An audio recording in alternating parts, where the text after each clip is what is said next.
मेष राशि वाले बंधुओं, आप सभी का बहुत बहुत स्वागत है, अभिनंदन करते हैं मेष मंथन भिंड यूट्यूब चैनल में। तो मेष राशि वालों, जरा ध्यान से समझिए। महीना परिवर्तित होने वाला है। कुछ विशेष ग्रहों की चाल, ग्रह गोचर आपके जीवन में महापरिवर्तन की शुरुआत करने जा रहे हैं। आपको इनका पूरा लाभ लेना होगा। ऐसे में आपको कोई भूल चूक, कोई गलती नहीं करनी होगी। गुंजाइश ही नहीं है कि आप कोई गलती करें और फिर उसकी सजा भुगतें और आने वाली खुशियां, आने वाला सौभाग्य बीच रास्ते से ही वापस लौट जाए। इसीलिए हम आपको आज इस कार्यक्रम के माध्यम से सतर्क करने आए हैं कि अपने घर से इस एक चीज को तुरंत निकाल कर बाहर फेंक दो। जी हाँ बंधु, यह विशेष कार्यक्रम केवल और केवल इस वजह से ही हमने आपको बनाया है, बताया है, माई की कृपा से आपके लिए हम लेकर आए हैं, ताकि आपको हम समझा सके कि कौन सी वो गलतियां, भूल चूक होती हैं जिनकी वजह से जीवन में खुशियां नहीं आ पाती, देवी देवताओं की कृपा और आशीर्वाद नहीं प्राप्त हो पाता। चाहे कुंडली में भले ही ग्रह नक्षत्र शुभ योग बना रहे हो, तब भी जातक को उसका लाभ प्राप्त नहीं हो पाता। कुछ न कुछ तो हमारे आसपास या हमारे द्वारा ही की जाने वाली गलतियां होती हैं, वातावरण में कमियां होती हैं, जिनकी वजह से नकारात्मकता हमें घेरे रखती है और शुभ घड़ियों का लाभ हमारे जीवन में आ नहीं पाता है। साथ ही साथ हम आपको बताएंगे एक ऐसी महाविद्या, एक ऐसी गुप्त महाविद्या जिसे भगवान भोलेनाथ ने माता पार्वती को बताया था। एक ऐसा गुप्त पुराण है, एक ऐसा गुप्त ग्रंथ है जिसमें इस विद्या के बारे में विस्तार से वर्णन मिलता है, लेकिन लोग आज इस विद्या के बारे में भूल चुके हैं, या यूं कहें कि इसके विषय में लोगों को ज्ञान नहीं है, और है भी तो बहुत ही कम, हल्का, आधा अधूरा ज्ञान है। तो आज हम आपको इसी विद्या के बारे में जानकारी देने वाले हैं। आपको बताएंगे विस्तार से कि इसका आप कैसे प्रयोग करें, और इस एक विद्या में इतनी अधिक शक्ति है कि केवल 7 दिनों के अंदर यह आपकी हर एक इच्छा, मनोकामना को पूर्ति करने का दम रखती है।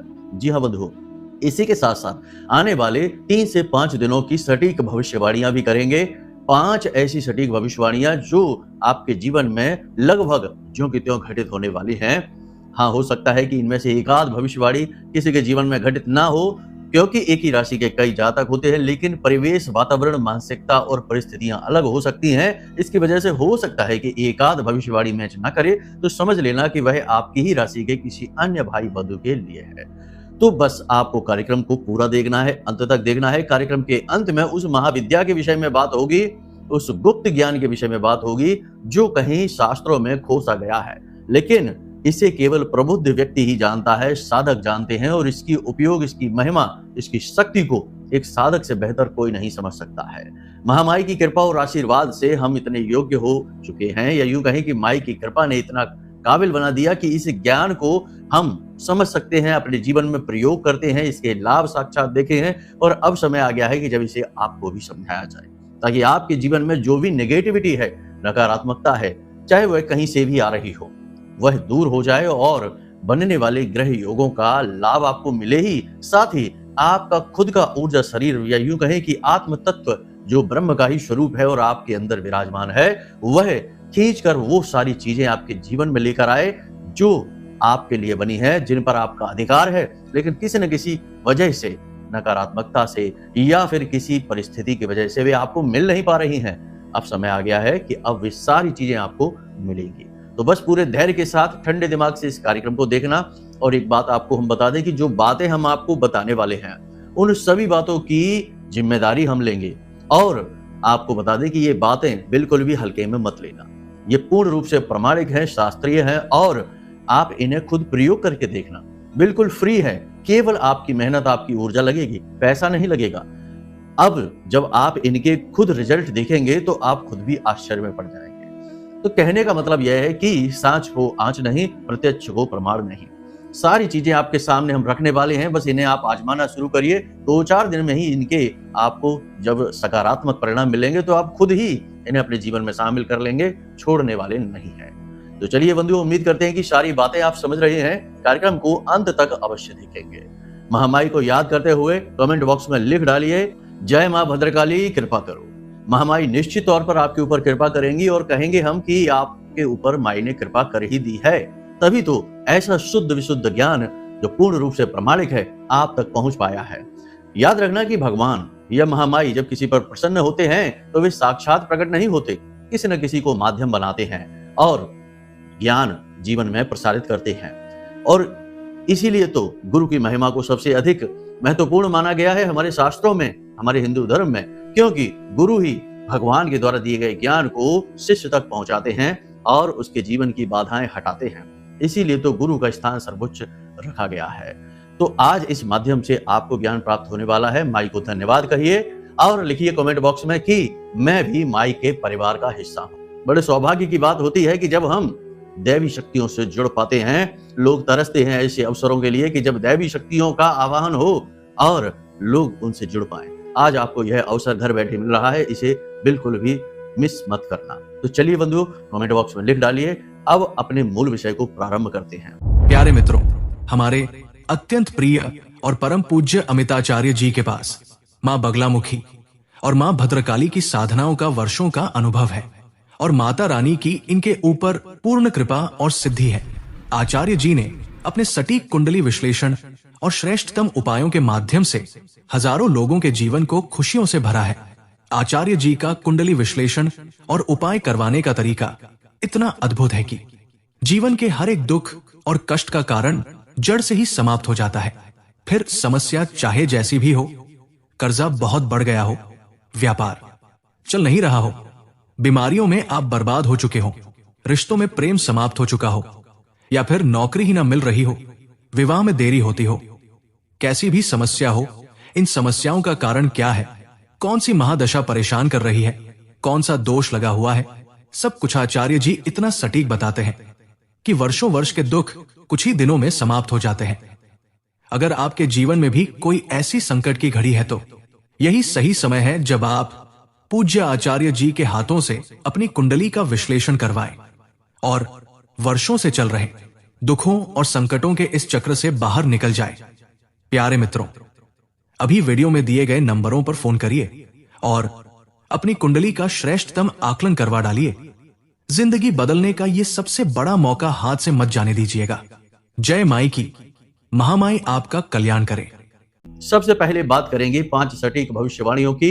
इनके बारे में आपको जानना बेहद आवश्यक है क्योंकि ये आने वाले 3 से 5 दिनों का आपका रोड मैप है।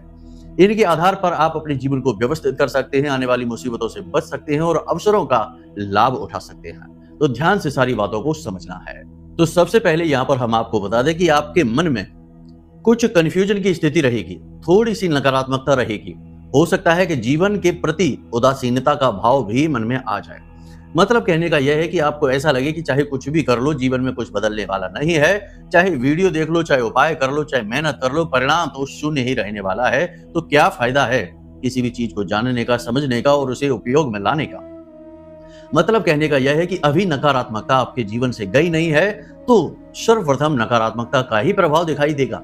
चाहे आने वाले 3 से 5 दिन में आपके जीवन में अच्छी घटनाएं घटनी शुरू हो जाएंगी, संकेत शुभ मिलने शुरू हो जाएंगे, लेकिन यदि आप इस नकारात्मकता से चारों तरफ से घिरे रहेंगे, नेगेटिव विचार आपके मन में हावी रहेंगे, तो आने वाले शुभ पल, शुभ घड़ियां भी आपको दिखाई नहीं देंगी। तो हम आपको सलाह यही देंगे कि आने वाले 3 से 5 दिनों तक यह संकल्प मन में लें कि आप प्रतिदिन सुबह या शाम के समय मंदिर जाएं। और मंदिर जाएं तो केवल मंदिर ही जाएं। ये नहीं कि मंदिर में कोई मित्र यार मिल गया, कोई साथी मिल गया तो बैठ के गप्पे हाँकने लगे, राजनीति की बातें करने लगे, इधर उधर की बातें करने लगे। नहीं, मंदिर भगवान का घर है, दिव्य ऊर्जा का तेज प्रवाह होता है मंदिर में। तो हमारा धर्म है कि जब हम मंदिर जाते हैं तो वहां एक भक्त की तरह जाएं और भगवान से मिलने जाएं, जैसे एक छोटा बालक अपने पिता से मिलने जाता है और फिर वह पिता के सामने अपने दिल को खोलकर रख देता है। तो ऐसे ही आपको मंदिर जाना है, भगवान के सामने बैठना है, विग्रह के दर्शन करने हैं और अपने दिल की बातें दिल ही दिल में उन्हें बतानी है। कोई ढोंग नहीं, कोई दिखावा नहीं, कोई प्रचार नहीं और किसी से कोई मेल जोल नहीं। ठीक है, तो इस तरीके से मंदिर जाइए और जितना हो सके, जैसे आपकी क्षमता 5 रुपए की है, 10 रुपए की है, तो मंदिर के दान पात्र में कुछ अंश दान अवश्य करिए। अब कोई कहेगा कि मंदिर में दान करने की क्या जरूरत है। देखिए, आप मंदिर में दान कर रहे हैं, ये भाव मन में न लाइए। आप इस प्रकार भाव लाइए कि भगवान ने आपको जो भी कुछ दिया है, रुपए, पैसे, धन दौलत, सुंदर शरीर और रिश्ते नाते, जो भी कुछ दिया है, आप वो सब कुछ के लिए भगवान के लिए आभारी हैं कि भगवान ने आपको दिया है और भगवान की ही वस्तु भगवान को समर्पित कर रहे हैं। तो अब सब कुछ तो उठाकर नहीं दे सकते, तो मुद्रा यानी कि रुपए जो सबसे कीमती वस्तु मानी जाती है वही अंश के रूप में भगवान को हम देते हैं। बिल्कुल इसी प्रकार जैसे कि पिता अपने बच्चों के लिए फल लेकर आते हैं, सेब केले तमाम तरीके के। अब पिता के लाए हुए फल ही अगर कोई एक बच्चा छील कर अपने पिता के मुख में रखने लगे तो इससे पिता अति प्रसन्न होते हैं। पिता के ही लाए हुए फल हैं और पिता को ही समर्पित कर रहा है बालक, लेकिन बालक का भाव पिता को द्रवित कर देता है। ऐसे ही जब कोई भक्त भगवान को कुछ समर्पित करता है, चाहे प्रसाद रूप हो, चाहे दक्षिणा हो, चाहे छोटा सा मूल्य ही क्यों ना हो, इससे भगवान द्रवित होते हैं। याद रखना कि भगवान कोई वस्तु के भूखे नहीं है, भगवान भूखे हैं तो हमारे भाव के, भावनाओं से ही भगवान से जुड़ा जा सकता है। बाकी कोई मार्ग नहीं, कोई रास्ता नहीं है। तो ये एक विधि है बड़ी ही सरल, लेकिन इसमें भाव सर्वप्रथम। आप ये ना समझना कि आप कुछ दे रहे हैं। हम और आप भगवान को क्या दे सकते हैं? क्या हमारी कोई क्षमता है? नहीं, केवल हम अपना भाव दे रहे हैं। और भाव के लिए, भौतिकता के लिए हमने धन को यानी मूल्य को, छोटे से एक सिक्के को जोड़ लिया है, क्योंकि मानव जो है वह माया के वशीभूत है, भौतिकता से जुड़कर ही आगे बढ़ सकता है। इसीलिए भगवान को भी मूर्ति स्वरूप में ही पूजते हैं, क्योंकि मूर्ति में भगवान, मूर्ति एक भौतिक वस्तु है और उसके अंदर भगवान के स्वरूप के दर्शन हम करते हैं। वैसे तो भगवान को किसी मूर्ति में कैद नहीं कर सकते, भगवान तो अनंत है, हमारी सोच बुद्धि से परे है, फिर भी भौतिकता की आवश्यकता रहती है। तो ये चीजें बहुत गहरी हैं और बहुत बड़ी हैं, विस्तार से समझाने में तो घंटों निकल जाएंगे। कार्यक्रम में समय की सीमा रहती है, इसलिए आप बात को पकड़ा ना करें। बहुत सारे लोगों के बड़े अजीब कमेंट आते हैं कि मंदिर में दान करने से क्या होगा, पुजारी लोग खा जाएंगे, ये करेंगे वो करेंगे। अरे आप इतना क्यों दिमाग लगाते हैं? क्या भगवान ने आपको जो भी कुछ दिया है उसमें दिमाग लगाया है कि आप कैसे प्रयोग करेंगे? आपको गाड़ी अगर मिल गई कहीं से, तो क्या भगवान ने ये सोचा कि आप हाईवे पर चलाएंगे, कच्ची सड़क पर चलाएंगे, तोड़ेंगे फोड़ेंगे? नहीं, बिल्कुल नहीं। तो आप इतना क्यों सोचती हैं? आप अपना कर्म करिए, अपना कर्तव्य करिए, बाकी ऊपर वाले पर छोड़ दीजिए, वो अपना कर्म करेगा। बात आपको समझ में आई हो तो आज से ही इस नियम को लागू जरूर कर लेना। जितनी भी नेगेटिविटी, नकारात्मकता जीवन में महसूस होती है, समाप्त हो जाएगी। और इसे समाप्त करना बेहद आवश्यक है, वरना अच्छा समय कब आएगा, कब चला जाएगा, पता भी नहीं चलेगा। एक जैसी कहानी आजीवन बनी रहेगी। दूसरी भविष्यवाणी यह रहेगी कि आने वाले 3 से 5 दिनों में आपके मन में जब पॉजिटिव एनर्जी, जैसे कि आपको हमने कहा, इसी प्रकार कुछ ना कुछ आप करना शुरू करेंगे। कोई योग करेगा, प्राणायाम करेगा, भगवान की पूजा घर में ही करेगा, विशेष भाव से करेगा, तो मन में शांति का भाव उत्पन्न होगा, मन अच्छा होगा और आप कुछ न कुछ उपाय, क्रियाएं अपने जीवन में करना शुरू करेंगे। भगवान को प्रसन्न करने के लिए, ग्रह नक्षत्रों को अपने अनुकूल बनाने के लिए कुछ न कुछ उपाय, क्रियाएं आप करना प्रारंभ करेंगे। ये बहुत अच्छी बात होती है कि जैसे दीपावली का पर्व आया तो हमने अपने घरों की सफाई की, तो इससे दीपावली का क्या लेना देना है? क्या माता लक्ष्मी आपके घर को देखने आ रही हैं? नहीं, माता लक्ष्मी को कोई फर्क नहीं पड़ता आप अपने घर को गंदा रखें, साफ रखें। केवल ये क्या है? ये स्वागत है, ये तैयारी है। ऐसे ही जब शुभ समय जीवन में आने को होता है तो हमें उसकी तैयारी करनी पड़ती है। आपके जीवन में अच्छा समय आ रहा है, इसकी तैयारी करिए। उपायों के माध्यम से, क्रियाओं के माध्यम से, चालीसा पाठ, कवच पाठ, आरती, भगवान का पूजन भजन, ये करना अति अनिवार्य है। इससे हमारा मन का जो घर है, यानी कि हमारा अंतर मन है, वह स्वच्छ होता है, साफ होता है और इसमें दिव्य शक्तियों का फिर वास होता है। आने वाले 3 से 5 दिनों में अंत में, यानी शुरुआत में भले ही नेगेटिविटी रहे, लेकिन अंत में आपके मन में सकारात्मक ऊर्जा का प्रवाह होगा, आपके शरीर में ऊर्जा का संचार होगा, नई सोच, नई विचारधारा आपके मन में उत्पन्न होगी। आपने जो ऐसे काम जो पुराने पिछले समय से पेंडिंग पड़े हुए थे, उन कार्यों के बारे में आप विचार करना शुरू करेंगे। कोई योजना है किसी कार्य को करने की, आपने सोच रखी थी लेकिन अभी पेंडिंग में पड़ा हुआ था, अब उस काम के बारे में आप सोचना शुरू करेंगे। कार्यों में गति आएगी, जीवन में गति आएगी और विवाद सुलझने शुरू हो जाएंगे, उनमें भी गति आएगी और आपके अनुकूल ही निर्णय आने शुरू हो जाएंगे। मतलब कहने का यह है कि अब आपका समय आ रहा है, इसका स्वागत आपको करना ही होगा। जो लोग व्यापार कर रहे हैं, छोटे व्यापारी हैं, उनके लिए भी अवसर अच्छे आ रहे हैं। उन्हें अपने व्यापार को बढ़ाने के अवसर मिलेंगे, पार्टनरशिप के ऑफर मिल सकते हैं, कहीं से फंड, कहीं से रुपए पैसे प्राप्त हो सकते हैं, लोन वगैरह के लिए अप्लाई किया है तो पैसे मिल सकते हैं, या फिर संभावनाएं ऐसी बनेंगी पूरी तरह से जिससे कि व्यापार आपका आगे बढ़ सकता है, उन्नति हो सकती है।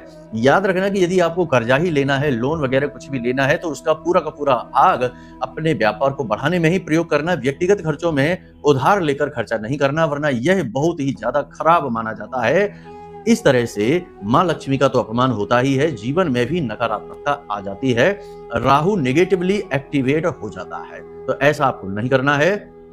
जो लोग नौकरी करते हैं उनके लिए नौकरी पर मेहनत बहुत रहेगी, उच्च अधिकारियों की दृष्टि आपके ऊपर ज्यादा रहेगी, बारीकी से आपको ऑब्जर्व करेंगे। नए नए काम, नई नई भूमिकाएं आपको मिलती रहेंगी। बार बार हो सकता है कि आपका काम बदले, आपकी योजना बदले, लेकिन ये सारी चीजें वैसे तो आपको परेशान करेंगी, मन में चिड़चिड़ाहट भरेंगी और थोड़ा सा आपके जो संतुलन है दिमाग का, शरीर का, आपकी व्यवस्था है वह भंग होगी, लेकिन आने वाले भविष्य के लिए ये बहुत अच्छा रहने वाला है।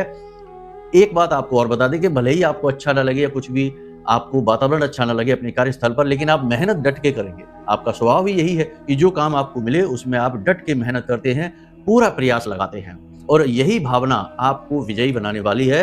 आने वाले समय में आपकी उन्नति, तरक्की होने वाली है, आपका प्रमोशन होने वाला है और आपकी सैलरी वगैरह भी बढ़कर आपको मिलने वाली है। उच्च अधिकारी आपसे प्रसन्न हैं और आने वाले समय में और अधिक प्रसन्न होने वाले हैं, लेकिन सावधान रहना है कानाफूसी करने वालों से, सहकर्मियों से सावधान रहने की आवश्यकता है। कोई भी आपका सगा नहीं है, आपसे जलते हैं। आपकी कार्यशैली, भाषा शैली और आपके रहन सहन से जलने वालों की कोई कमी नहीं है और हर जगह ऐसे लोग मौजूद रहते हैं, चाहे वह आपका समाज, घर परिवार या कार्यस्थल क्यों ना हो। तो वहां पर आपको सावधान रहने की आवश्यकता है।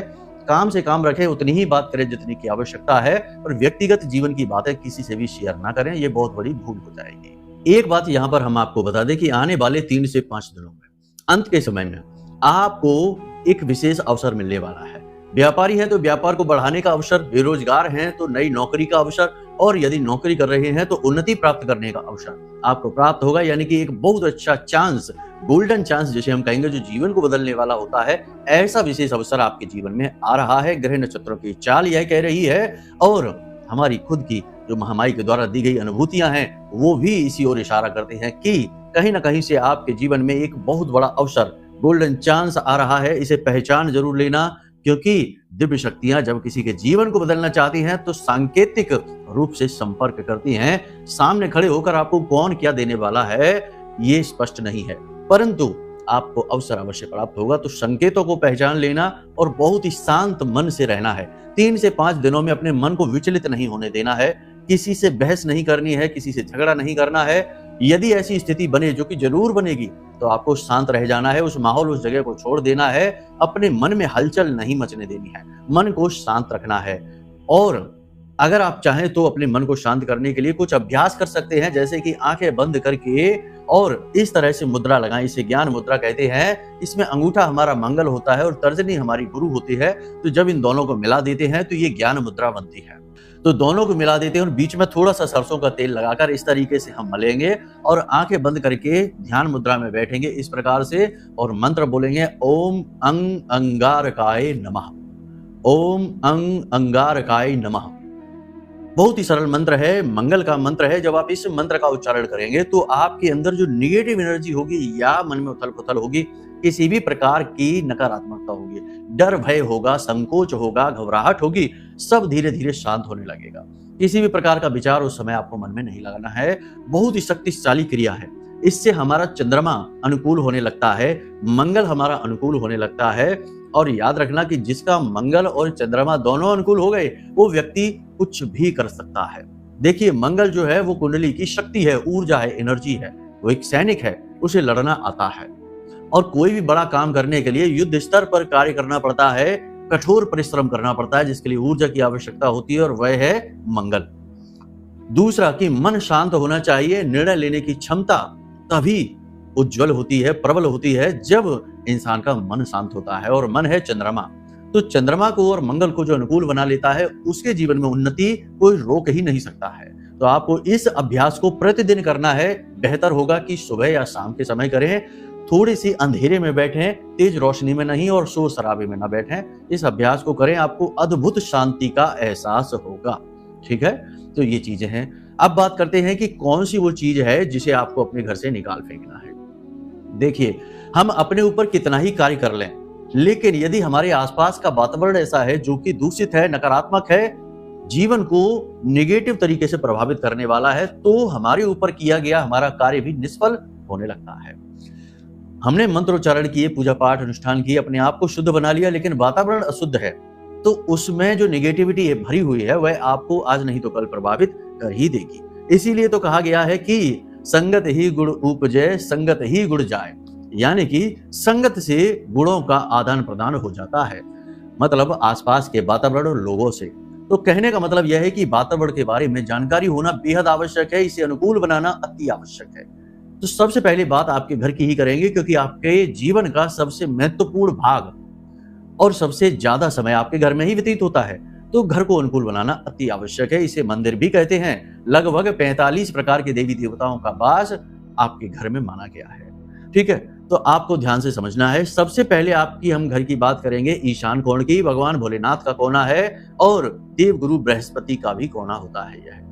तो आपके घर के ईशान कोण को आपको देखना है कि इसमें प्रकाश की पूर्ण व्यवस्था होनी चाहिए। यदि पूर्ण व्यवस्था नहीं है तो यहाँ एक बल्ब लगा दीजिए पीले रंग का, और इसे लगातार जलते रहना चाहिए। बल्ब पीले रंग का होना चाहिए। ठीक है। दूसरा कि यहाँ कोई भी ऐसी चीजें जो दूषित होती हैं, जैसे जूते चप्पल वगैरह हैं या फिर कचरा है, डस्टबिन है, ऐसी चीजें हैं तो इसे तुरंत हटा दीजिए, वरना आपका भाग्योदय किसी कीमत पर हो ही नहीं सकता है। तीसरा, इस स्थान पर एक आप तस्वीर लगाइए जिसमें 7 घोड़े होते हैं जल में। वे घोड़े दौड़कर आपकी ओर चले आ रहे हैं। ये तस्वीर बहुत ही मशहूर है और ज्यादातर कामयाब लोग इस तस्वीर को अपने घर में अवश्य लगाते हैं। ईशान कोण में इस तस्वीर को लगाने का मतलब होगा कि चाहे कहीं से भी आए, कैसे भी आए, आपके जीवन में मौके अवसर 100% आएंगे ही आएंगे। आपको आगे बढ़ने का पूरा चांस मिलेगा, कोई रोक ही नहीं सकता। तो ये तस्वीर आप अपने घर में अवश्य लगा लें, बहुत ही आवश्यक है। इसी के साथ साथ आप उगते हुए सूर्य की तस्वीर भी लगा सकते हैं, वो भी बहुत अच्छी रहेगी।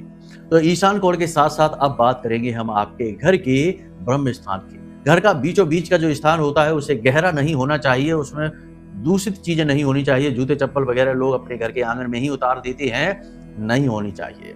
इसी के साथ साथ आपके घर के टॉयलेट साफ सुथरे टॉयलेट होने चाहिए, क्योंकि घर के टॉयलेट में राहु का वास होता है। और अभी जो समय और काल चल रहा है, राहु का गोचर हो चुका है शनि देव की राशि यानी कुंभ राशि में। अब ऐसे में राहु अति प्रबल हो चुका है, और राहु के प्रबल होने का मतलब यह है कि जिसको भी राहु प्रभावित करेंगे, चाहे अच्छी तरह से करें चाहे बुरी तरह से, यानी पॉजिटिवली या नेगेटिवली, प्रभाव बहुत जोरदार रहने वाला है। तो आपकी कोशिश ये होनी चाहिए कि आप राहु का शुभ प्रभाव ही अपने जीवन में लेकर आए। तो आपको अपने घर के टॉयलेट साफ सुथरे रखने चाहिए। एक और खास बात है, एक विशेष उपाय आप कर सकते हैं कि थोड़ी सी फिटकरी, पीसी हुई फिटकरी कांच की कटोरी में, यानी छोटी सी प्याली एक लें, उसमें भर के और अपने टॉयलेट की दक्षिणी दीवार के पास रख दीजिए। ठीक है। और हर 7 दिन में इस फिटकरी को टॉयलेट से फ्लश कर देना है। इससे आपका राहु हमेशा पॉजिटिव रहेगा, नेगेटिव नहीं हो सकता। बहुत ही अच्छा उपाय है नेगेटिविटी को हटाने का। इसी के साथ साथ बात करेंगे कि आपके रसोई घर का, यानी रसोई घर में भी कई प्रकार की दिव्य शक्तियों का वास होता है। तो आपके घर की रसोई घर में पीले रंग के, यानी जो पीतल के जो बर्तन होते हैं, वे गंदे मैले कुचैले नहीं होने चाहिए। टूटे फूटे बर्तन आपके घर में नहीं होने चाहिए रसोई घर में। और प्लास्टिक के बर्तन जितने हो सके उतने कम से कम प्रयोग करिए। इससे राहु आपका जो है वह पॉजिटिव रहेगा। देवगुरु बृहस्पति की कृपा आपके ऊपर रहेगी और भगवान धनवंतरी की कृपा भी आपके ऊपर बरसेगी। इसी के साथ साथ आपको हम एक विचित्र उपाय बताते हैं। यदि राहु को आपको पॉजिटिवली एक्टिवेट करना है तो अपने रसोई घर में जाकर थोड़ा सा भोजन अवश्य कर लेना। कुछ भी खा लेना, अपने रसोई घर में थोड़ा सा जाकर खाना खा लेना, नाश्ता कर लेना, भोजन कर लेना। दिन के एक समय कुछ ना कुछ अपने रसोई घर में जाकर खाना है आपको। अगर आप ऐसा करते हैं, रसोई घर में भोजन करने से राहु बहुत ही खुश होता है, पॉजिटिव हो जाता है, अनुकूल हो जाता है और जातक के जीवन में शुभ प्रभाव देना प्रारंभ कर देता है। इसी के साथ साथ आप अपने घर में देखें कि कोई भी इलेक्ट्रॉनिक सामान, चाहे वह घड़ी हो, चाहे मोबाइल हो, चाहे कुछ भी हो, कोई भी इलेक्ट्रॉनिक सामान है, यदि खराब हो चुका है तो या तो उसे रिपेयर करा दें या फिर उसे घर से उठाकर बाहर फेंक दें, घर में उसे ना रखें। इससे राहु आपका बहुत ही निगेटिव हो जाता है, इस चीज को आप ना रखें। साथ ही साथ आपको अपने घर की छत भी देखनी है। घर की छत जो है वह भी राहु का विशेष स्थान। घर में राहु का कई जगहों पर स्थान देखा जाता है, वास्तु के अनुसार भी और ज्योतिष के अनुसार भी। तो जो घर की छत होती है वहां पर राहु बहुत ही मजबूती से विराजमान होता है। ऐसे में लोगों की आदत ये होती है कि घर के छत पर कूड़ा कचरा इकट्ठा कर देते हैं, टूटा फूटा सामान, फर्नीचर डाल देते हैं। तो सड़ी हुई लकड़ी, जंग लगा हुआ लोहे का सामान या कोई भी टूटा फूटा कबाड़ का सामान यदि आपके घर की छत पर रहता है, राहु से आपको कभी पॉजिटिव रिजल्ट नहीं मिलेंगे। राहु आपको बर्बाद कर देगा, मिट्टी में मिला देगा। तो घर की छत पे से आप कचरा जो भी कुछ है उसे हटाइए, कूड़ा कबाड़ का सामान है उसे निकाल कर बाहर फेंक दीजिए और घर की छत पर आप झाड़ू लगाकर साफ सुथरी उसे जरूर बना दीजिए। उसे अच्छी तरीके से साफ सुथरा रखेंगे, चमका कर रखेंगे, आपका राहु पॉजिटिव रहेगा।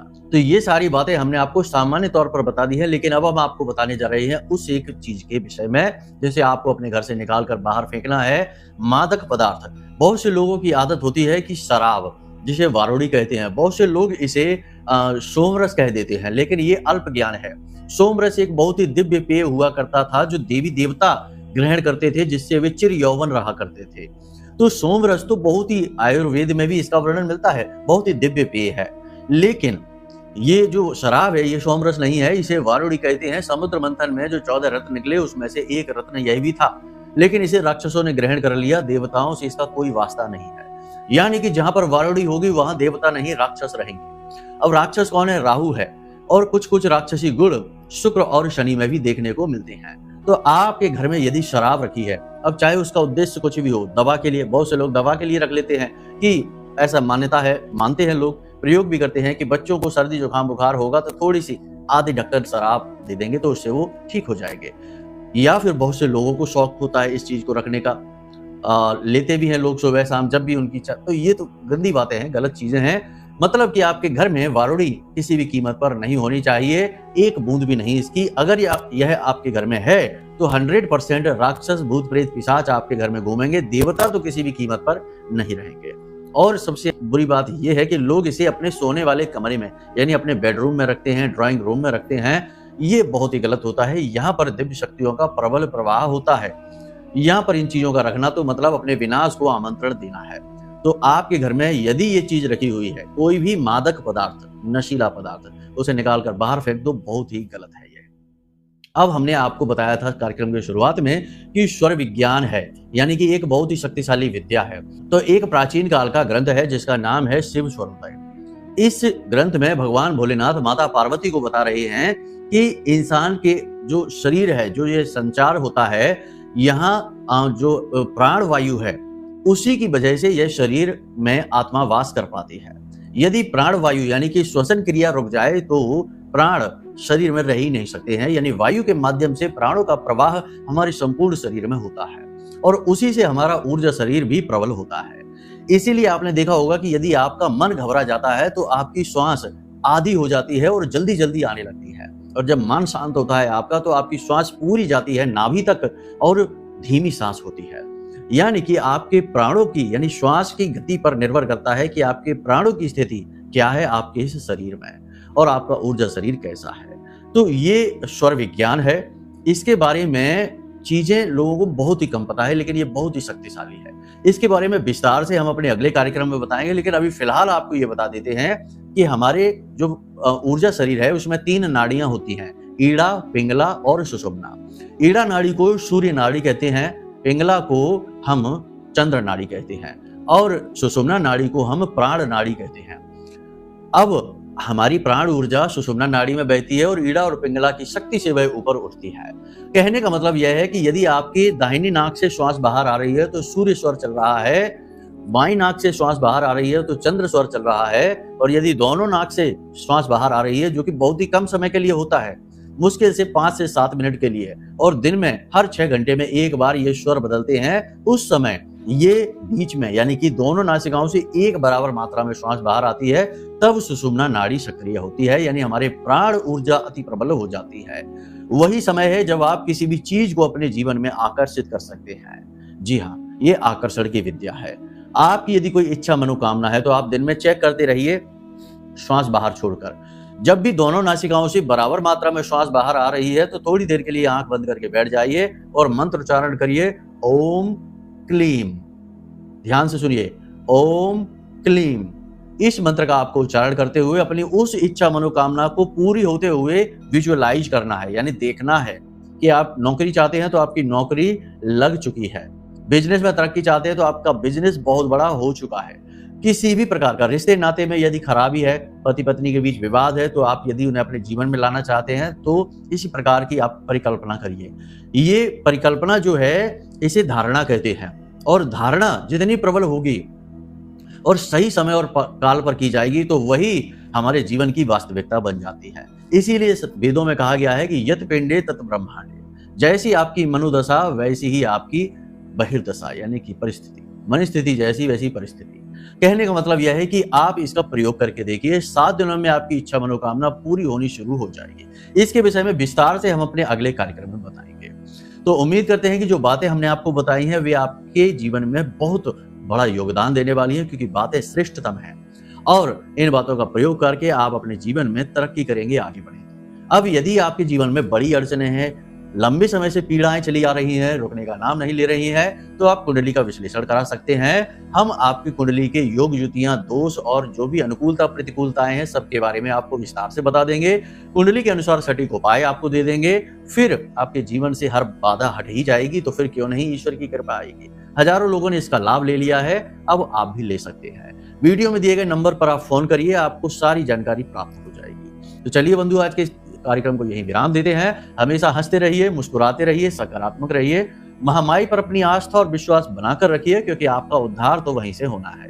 तो प्रेम से बोलिए जय माई की। हमारे प्रिय और परम पूज्य आचार्य जी ने अपनी साधनाओं के अनुभवों पर आधारित शक्तिशाली उपाय और क्रियाओं के माध्यम से हजारों लोगों के जीवन को पूरी तरह से बदला है। आचार्य जी के द्वारा बताया गया हर एक उपाय इतना सटीक और कारगर होता है कि जो भी इसे पूरे भाव के साथ कर लेता है उसे साक्षात महामाई की कृपा और आशीर्वाद प्राप्त हो जाती है। इसलिए निसंकोच इन उपायों को पूरे भाव के साथ करिए, आपका कल्याण होगा। जय माई की।